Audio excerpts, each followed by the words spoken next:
Salam.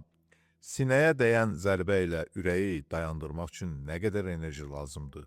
100 joule, 50 joule, 30 joule? Ya başqa sözlə deyək, bir yumruq zərbəsi ilə ürək dayana bilər? Bəs sinəyə dəyən topun təsiri ilə ürək dayana bilər? Bəli, təəssüf ki, dayana bilər.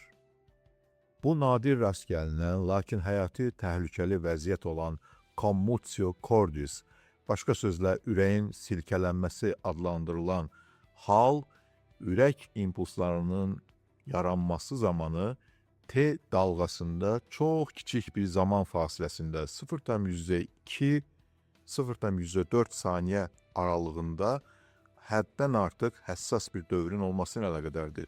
Bu dövrdə əgər zərbə məhz həmin ana düşsə, bu anda ventrikulyar fibrilyasiya trigger edilə bilər və bu isə ürəyin dayanması deməkdir.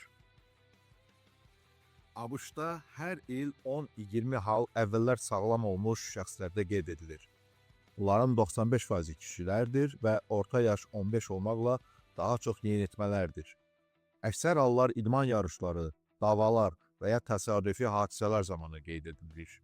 Dərhal CPR, yəni ürək ağciyər reanimasiyası və erkən defibrilyasiya əsasdır. Sağ qalma göstəriciləri təxminən 35%-ə çatır.